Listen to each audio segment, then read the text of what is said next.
Hi everyone, this is the video about the lazy Susan. On this one I will show you exactly how I did this one and actually another one. I have done two at the moment. So yeah, let's start from the beginning. So this is the disc of metal that I need to do the lazy Susan. It's in fact a 5 mm steel disc, and it's 450 millimeters in diameter. By the way, you will find all the detail in the bottom of this video. I will leave some information.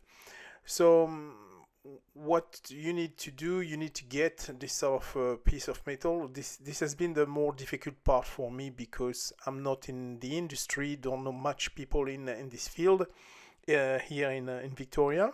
So a good friend of me, Phil, has been kind enough to share with me the information, and I find this in a place in Mulap near Geelong. There is a factory where they build some stuff for you on demand if you need it. So they cut this piece of metal for me. It's has been cut with a plasma cutter, like sort of laser cutting machine, if you know this technology. And so this plasma cutter allowed to do some quite precise cut. So this one is very it's round. There is no dint or anything. It was a bit rough on the edge, so I had to grind the edge all around it, but otherwise it was pretty good.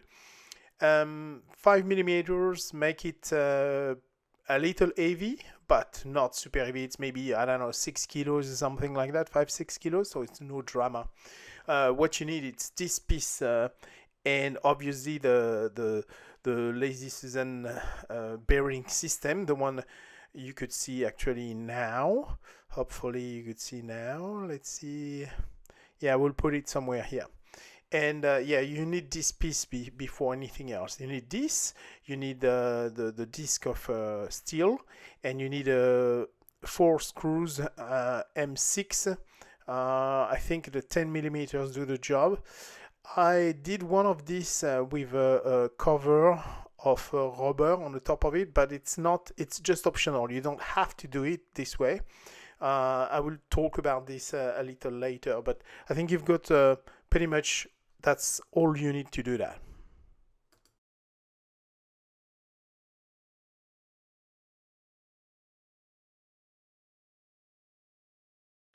So here we are. This is the disc all painted. I did it with a spray can, two undercoat of spray can. I'm not even sure if it's the way to do it on the other side. As you know, on the other side, for the first one, I glue a rubber piece which is around 5 millimeters thickness, and I think it make it a little too high for the bike to jump on it when you push down the center stand. So maybe metal to metal is maybe the best way. I'm not sure at that stage. I will show you this later on a finished product. But this one has been painted with a two undercoat and two more black coat after. And yeah, it look good. I'm not sure if the paint will stay for very long, but actually it look good for now.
Here we are. This is the final product. So this is in fact the model with two undercoat, the silver or gray you saw earlier in the video, and two black coats.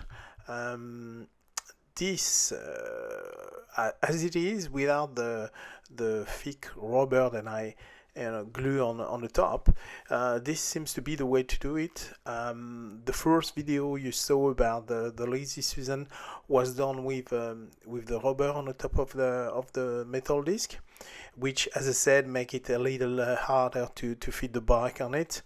And at the end of the day, it doesn't really matter if the center stand slide a little bit on the disc. It's actually helpful to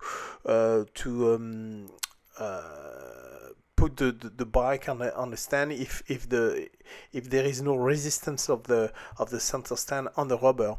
As you can imagine, metal on rubber, it's slow down the process, and basically you lose the momentum you've got to put the bike on it. So at the end of the day, I'm pretty sure it's better without. So this one is done. What else? Underneath, the bearing system is made in a way you don't really need to use any lubrication for the future. It's actually slightly lubricated but really very little, and you don't expect to turn around the bike for 4 or 5 times at a time. What you want to do, it's a quarter of a turn or off a turn. So at the end of the day, it's actually worked pretty good this way. However, in the future, if you've got one and you realize then the bearing start to be a little dry and it'll be a little bit difficult to roll, yeah, you're still able to use a sort of spray and not WD-40 but something like lithium grease or something like that would probably do a good job on this occasion. But yeah, I'm pretty sure on the long run it's actually work fine just as it is, because you probably use this twice a day for a couple of seconds each time. So it's not something you will use and turn around the motorbike all the time. So it's no big deal. I think it's a good thing to have because, as I mentioned, if you've got an heavy bike, the fact of putting the bike on the center stand, it's not the issue. The issue is to reversing the bike, pushing back and forth, and trying to turn the bike, especially if you have a very poor turning angle and possibility. In my case, it's a driver. It's not very large, and it take a long time. It take 5 or 6 times back and forth to put the bike in the right position. So it make a big difference at the end of the day. Alright, I hope this is helpful. You will find in the bottom of the video on YouTube, you should find normally all the detail, the part, the size of the drill bit, etc. I will put everything I can put in there. If you have any question, feel free to contact me. Thank you very much. Have a lovely day.